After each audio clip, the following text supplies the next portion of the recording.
말씀의 제목을 다윗처럼 기도하려면 이렇게 잡았습니다. 다윗처럼 기도하려면. 다윗은 용감한 장수였습니다. 그렇지만 성경을 누구보다도 많이 알고 있는 사람이었습니다. 그래서 그 기도는 우리가 생각하는 것보다 훨씬 더 깊습니다. 기도는 순종의 표현입니다. 기도란 위기 가운데 베푸신 하나님의 기적과 세상을 경영하심에 인간이 능동적으로 하나님 앞에 나아갈 수 있는 길입니다. 하나님께서 기적을 베푸시고 세상을 경영해 가는데 우리가 그 하나님과 동역하여 동참할 수 있는 방법이 기도입니다. 기도는 그래서 기적의 통로입니다. 이때 기적이란 하나님께 필요하실 때 문명, 꼭 시대의 발전에 관한 문명 그 이상으로 나타내는 결정적인 사건을 가리킵니다. 기도와 찬양의 사람 다윗은 여호와의 율법에 대하여 명확하게 알고 있었습니다. 그래서 다윗은 하나님의 율법을 아는 지식으로 위기의 순간에도 응답받는 기도를 할 수 있었고 미리 응답하실 줄 알고 찬양하겠노라고 선언하고 있습니다. 오늘 말씀을 제가 다시 정리하면 여호와의 율법은 영혼을 소생시킨다. 여호와의 증거는 우둔한 자를 지혜롭게 한다. 여호와의 교훈은 마음을 기쁘게 한다. 여호와의 계명은 눈을 밝게 하신다. 여호와를 경외하는 도는 영원까지 이룬다. 여호와의 법도는 다 의로우시다. 여호와의 율법은 순금보다 더 사모할 것이다. 여호와의 법도는 송이꿀보다 더 달도다. 다윗이 이렇게 하나님의 말씀에 관해서 깊은 이해, 폭넓은 이해를 가지고 있었고 이것으로 기도할 수 있었습니다. 그래서 용감하게 도저히 승산이 없는 싸움에도 출전할 수 있었던 것입니다. 그가 엘라 골짜기에서 골리앗을 만났을 때 그는 17살 어린 소년에 불과했습니다. 그러나 아버지 이새로부터 배운 하나님의 말씀은 누구보다도 그 마음에 강력한 믿음이 자리 잡게 만들었습니다.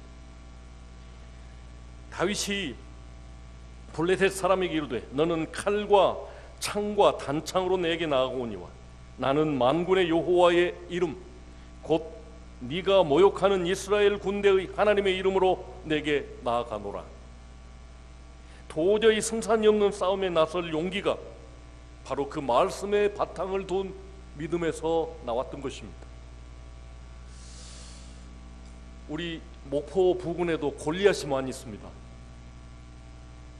우리 이경희 사장님이 잘 아시겠지만 저 조선소에서 배를 다 만들면 그것을 끌어내는 기계, 높이 세워져 있는 기계 있습니다. 그것을 골리앗이라고 합니다. 어떻게 힘이 좋은지 큰 배도 다 들어서 바다에도 끌어내기 때문에 그렇습니다. 이처럼 17살 소년이 도저히 해볼 수 없는 골리앗과 싸울 수 있는 용기가 하나님의 말씀을 깊이 알고 그 말씀을 신뢰하는 믿음에서 나왔다라고 하는 것입니다. 다윗은 여호와 체바오트 곧 만군의 여호와의 이름, 전쟁에 능하신 하나님, 곧 전쟁은 하나님의 손에 달려있다라고 하는 확신을 가지고 그 큰 덩치의 골리앗과 싸울 수 있었던 것입니다. 어디에서 다윗은 이런 위대한 믿음을 배웠을까요? 17살 소년밖에 아닌데 자기보다 서너 배 큰 골리앗과 싸울 용기가 어디에서 나왔느냐고요. 어디서 이것을 배웠겠느냐고요. 다윗의 아버지 이새는 가정교육에 성공한 사람입니다.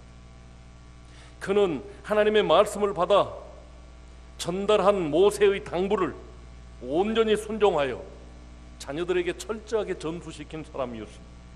우리 함께 읽어보겠습니다. 신명기 11장 19절입니다. 시작.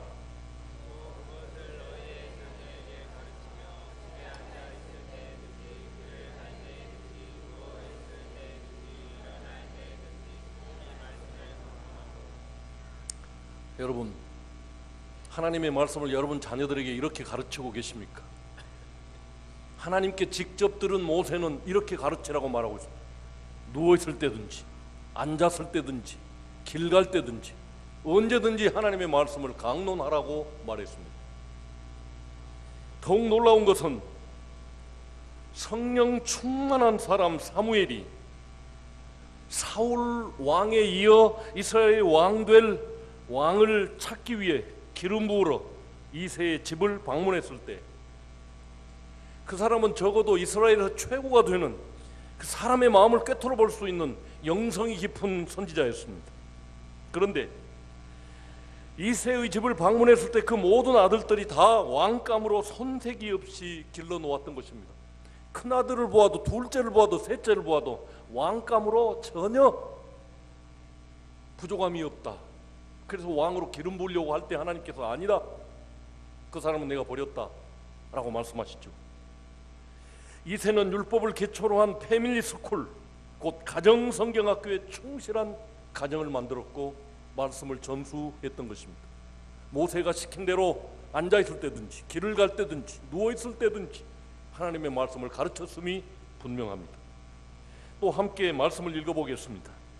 사무엘상 24장 1절 2절 그리고 시편 57편 1절을 이어서 읽겠습니다. 시작.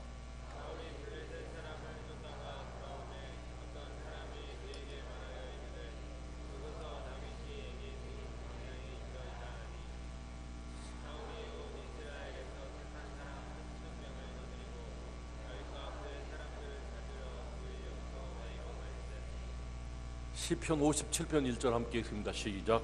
하나님이여 내게 은혜를 베푸소서. 내게 은혜를 베푸소서.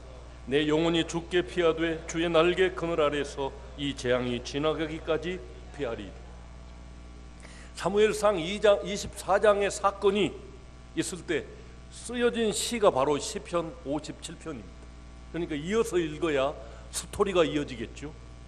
이후 사울의 공포 정치는 더욱 거세져 갔습니다. 다윗을 도왔다는 이유로 놉이라고 하는 동네에 사는 제사장 85명을 한꺼번에 처형했습니다. 도저히 상상이 안 가는 그런 사울이었습니다. 죽음의 공포 앞에서 백성들도 다윗의 거처를 밀고하지 않을 수가 없었던 것입니다. 다윗 보고도 신고하지 않았으면 이 사람은 틀림없이 죽기 때문입니다. 그래서 다윗은 이런 위기의 순간에 하나님께 간절히 기도하였습니다. 자기 스스로 말하기를 재앙 가운데 들었노라 함과 같이, 곧 도간에 든 쥐와 같은 그 위기의 상황에 처해 있을 때 다윗은 오직 하나님에 의지하여 기도할 수 있었던 것입니다. 자기를 죽이기 위해 특공대 3,000명을 이끌고 엔게디 광야를 수색하러 왔을 때 다윗 일행이 숨어있는 동굴 속으로 사울이 혼자서 볼일 보러 들어왔을 때 그는 사울을 죽이지 않고 옷자락만 잘랐습니다. 자, 그 말씀도 읽어보겠습니다. 사무엘상 24장 10절 시작.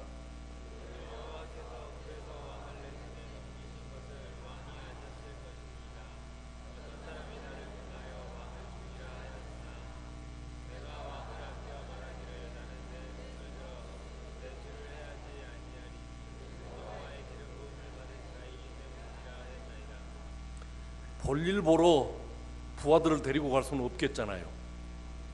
급했던 모양이죠. 그때 다윗은 왜 사울을 죽이지 않았을까요? 그를 죽일 수 있는 절호의 순간에, 그가 닥친 재앙을 일시에 날려버릴 수 있는 그 순간이 자기에게 왔는데 그는 무엇을 생각하며 사울 왕을 죽이지 않았을까요? 다윗은 예민한 양심의 소유자였습니다. 항상 하나님의 뜻에 예민한 감수성을 가지고 있었습니다.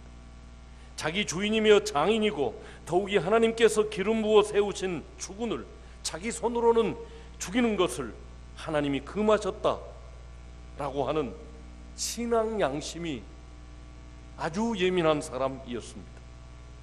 히브리서 10장 30절에 원수 갚는 것이 내게 있으니 내가 갚으리라 하시고 또다시 주께서 그 백성을 심판하리라 말씀하신 것을 우리가 아노니, 다윗은 이것을 한 사람이었습니다. 원수 갚는 것은 하나님의 손에 있다. 더욱이 그 사람은 기름 부은 나의 주군이다, 주왕이시다. 그런데 내가 어떻게 내 손으로 죽이겠는가? 다윗은 하나님께서 왕권을 주어 기름 부은 지도자를 초지일관 존중하는 사람이었음이 분명합니다. 다윗은 사울을 죽이려는 부하 아비새에게도 스스로 사울 왕을 죽이고 왔다고 말하는 아말렉 용병에게도 이렇게 말합니다. 다윗이 그들에게 이르되 네가 어찌하여 손을 들어 여호와의 기름 부음 받은 자 죽이기를 두려워하지 아니하였느냐? 적어도 하나님께서 기름 부어 세운 그 왕을 스스로 죽여서는 안 된다, 하나님께서 책임지신다 라고 하는 신앙을 가지고 있었던 것입니다. 그렇다면 다윗은 어떤 생각으로 이런 태도를 취했을까요? 이세의 패밀리스쿨, 이세의 가정성경학교로 모세 오경에 능통한 다윗은 하나님과 모세가 함께 세우고자 하신 제사장 나라에 대한 하나님의 꿈을 정확하게 알고 있는 사람이었습니다. 다윗처럼 하나님의 말씀을 사랑하고 사모하며 소중히 여기는 사람이 성경 어디에 또 있으며 이 세상에 누가 다윗처럼 하나님의 말씀을 사랑할까요? 오늘 본문의 말씀을 그런 의미에서 다시 살펴보면 하나님의 말씀으로 형성된 예민한 신앙 인격을 짐작할 수 있습니다. 여호와의 율법은 영혼을 소생시키시고 여호와의 증거는 우둔한 자에게 지혜를 주시고 여호와의 교훈은 마음을 기쁘게 한다. 여호와의 계명은 눈을 밝게 하신다. 여호와를 경외하는 도는 영혼까지 이룬다. 여호와의 법도는 다 의로우시다. 여호와의 율법은 순금보다 사모할 것이다. 여호와의 법도는 송이꿀보다 더 달다. 다윗은 적어도 하나님의 말씀에 이런 감성을 가지고 들었고 보았고 마음에 새겼고 그 말씀이 마음에서 약동함으로 일시에 자기 재앙을 다 물리치고 백성들이 다 자기를 더 원하니까 왕이 될 수 있는데도 그 왕을 죽이지 않았습니다. 사울을 죽이고 자기가 왕위를 빼앗아 왕이 되는 것이 아니라 하나님의 뜻과 정의가 실천되는 하나님의 나라를 건설하는 것이 그의 목표였습니다. 하나님을 자신의 목자와 왕으로 섬기며 공평과 정의가 살아있는 그런 하나님의 나라를 만들겠다는 하나님의 꿈에 동참하고자 했던 것입니다. 그렇지만 하나님의 꿈에 동참하는 데는 정말로 큰 고난이 뒤따랐습니다. 그러나 고난 때문에 그 꿈을 결코 포기하지 않고 57편 시를 지어 재앙과 고난 중에서 기도와 함께 찬양하고 있습니다. 함께 읽어보겠습니다. 시편 57편 1절, 9절, 10절, 11절 시작.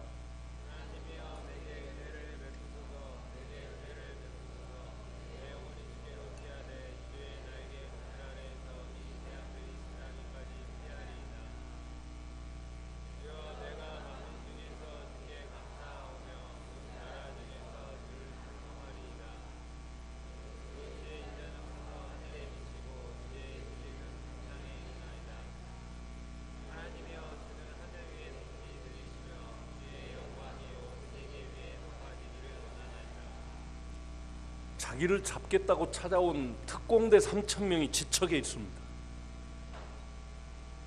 맞닥뜨려서 왕을 죽일 수도 있었습니다.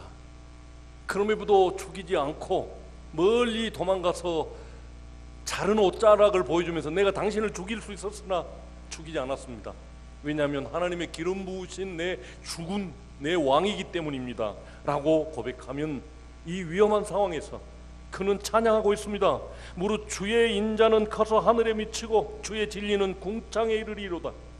하나님이여 주는 하늘 위에 높이 들리시며 주의 영광이 온 세계 위에 높아지기를 원하나이다. 주의 영광이 온 세계 위에 높아지기를 원하나이다. 이 말은요 그냥 찬양하고 하나님을 높이려고 하는 소리가 아니라 하나님이 하나님의 나라를 세워서 그 영광이 온 땅에 가득할 겁니다. 땅 끝까지 이르러 복음이 증거될 것입니다 라고 하는 것을 내다보고 찬양하고 있는 것입니다. 내가 결코 죽지 않고 내 자손에게서 예수 그리스도가 태어나서 복음이 땅 끝까지 이르러 하나님의 영광이 빛나게 될 것입니다. 내다보고 찬양하고 있는 것입니다. 아버지로부터 전수받은 말씀에 근거해서 다윗의 가슴 속에는 하나님의 꿈을 이루겠다, 하나님이 원하는 제사장 나라, 하나님께 소유된 백성의 나라를 만들겠다는 일념으로 가득 차 있었습니다. 그러므로 다윗의 기도 속에는 하나님의 말씀이 수없이 녹아들어져 있는 것입니다.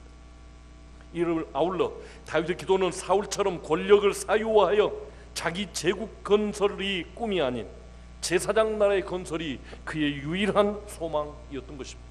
그래서 사울을 죽이지 않은 것입니다. 아울러 다윗의 기도는 사울처럼 권력을 사유화하려 하지 않았던 것입니다. 자기를 죽이려고 그토록 괴롭혀온 원수를 그 순간에 죽이지 않고 더욱이 자기가 숨어있는 동굴로 원수가 혼자 걸어들어온 것은 하나님께서 죽이라고 붙여준 것이다 라고 제 부하들이 말해도 그것을 억눌렀어. 사울을 죽이는 것은 하나님의 뜻이라고 주장하는 부하들의 의견을 누리고, 그리고 자기 감정을 억제할 수 있는 그 큰 힘은 어디서 나온 것입니까? 오직 하나님의 마음, 하나님의 꿈을 정확하게 아는 데서 비롯되었음을 우리는 알 수 있습니다. 그는 또다시 고난과 죽음의 길을 걸을 수밖에 없었습니다. 그가 할 수 있는 것은 다만 이 재앙에서 은혜를 베풀어 달라고 기도하는 것밖에는 없었던 것입니다. 다윗처럼 위대한 기도를 드리려면 먼저 하나님의 말씀을 많이 읽고 그리고 듣고 그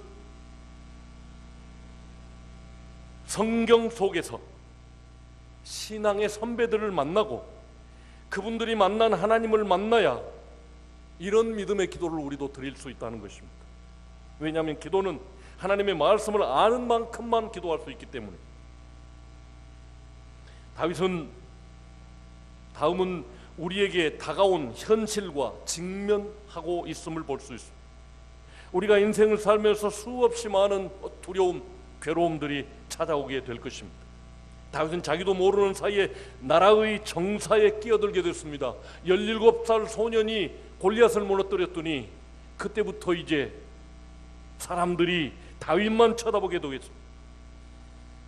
백성들의 두터운 신임이 있었기 때문에 사울 왕은 오히려 이제 다윗이 정적이 되어 두려워지니까 다윗을 죽이려고 하는 고통의 나날을 보낼 수밖에 없었습니다.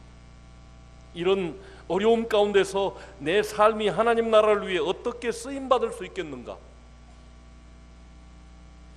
내가 직면한 이 고난은 하나님 앞에서 어떤 의미가 있는가를 발견해야만 합니다.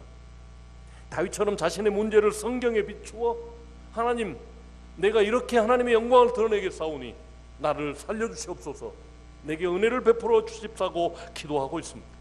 세 번째는 성경을 묵상한 후 현실의 문제를 두고 기도합니다. 하나님의 뜻이 하늘에서 이루어진 것처럼 나를 통해 이 땅에서도 이루어지게 하옵소서 하고 구할 것입니다. 다윗처럼 재앙을 만날 때에도 감사 찬송할 날을 기대하며 기도를 드릴 수 있어야 할 것입니다. 이 재앙의 날이 내게서 속히 지나가게 하옵소서. 네 번째는 응답을 기다리는 것입니다. 하나님이여 내게 은혜를 베푸소서, 내게 은혜를 베푸소서. 내 영혼이 주께로 피하되 주의 날개 그늘 아래에서 이 재앙이 지나기까지 피하리이다. 그리고 믿음으로 기다리는 것입니다. 다섯 번째는 하나님께 영광을 돌려드리는 것입니다. 여호와 하나님은 언약에 신실하신 분이십니다. 그러므로 다윗은 기도 응답을 미리 내다보고 그리고 감사와 찬송을 드리는 신실한 신앙인이었습니다. 함께 읽어보겠습니다.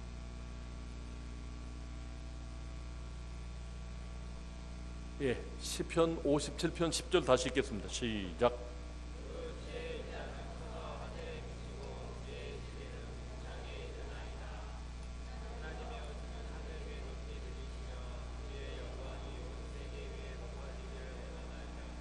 우리는 수많은 시편에서 다윗이 얼마나 충실하게 여호와께 영광을 돌리며 찬양했는 줄을 알고 있습니다.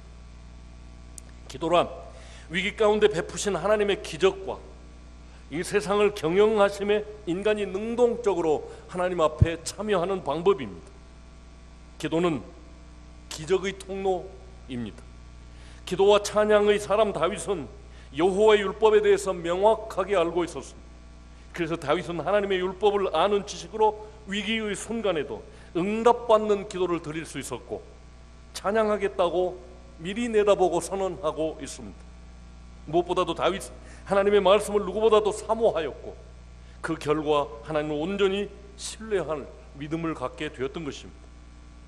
여호와의 율법은 영혼을 소생시키시며 우둔한 자를 지럽게 하시고 눈을 밝게 한다는 것을 알았습니다. 그래서 그는 날마다 그 말씀을 순금보다 더 사모했고 송이꿀보다 더 달게 여기며 말씀을 묵상했던 것입니다. 우리가 다윗에게 주목해야 할 점은 자신에게 주어진 권력으로 자신의 제국을 만들려고 하는 것이 아니라 만국의 제사장이 되는 나라, 곧 하나님 나라를 만드는 데 그가 집중했다는 것입니다. 오늘 우리들이 하나님으로부터 응답을 받기 위해서는 모든 일의 초점을 하나님께 맞추어야 할 것입니다. 자기 중심적인 일로부터, 이기적인 생각으로부터 죄가 출발한다는 것을 아시고 오직 우리만 생각하시는 하나님, 그분의 뜻이 무엇인지 발견하고 그분의 뜻대로 사는 것이 가장 나를 위한 것임을 알기를 주의 이름으로 소원합니다. 이것을 알기 위해서 성경을 탐구해야 됩니다. 너희는 하나님이 기쁘시게 받으실 신령한 제사를 드릴 거룩한 제사장이 될지니라. 이것이 하나님이 우리를 향하신 근본적인 뜻입니다. 다시 말씀드리면 내 삶으로 산 제물, 산 제사의 삶, 영적 예배를 드리라. 하나님이 그런 예배를 받으시기를 기뻐하고 그런 예배 드리는 사람을 구원하여 다윗처럼 높이게 하시고 승리케 하실 것이라는 것입니다. 그러므로 여러분, 제가 마지막으로 말씀드립니다. 성경을 아는 만큼 응답받는 기도를 드릴 수 있습니다. 성경 말씀에 더욱 심취하시고 송이꿀보다 더 단 말씀의 은혜를 경험하시기 바랍니다. 365일 특별 성경 통독 특별 새벽 기도회 부지런히 참여하시면 1년에 2번 성경을 읽을 수 있습니다. 중간에 빠져도 괜찮습니다. 빠졌으니까 더 양심의 가책을 갖고 빠진 부분을 읽을 거 아니겠습니까?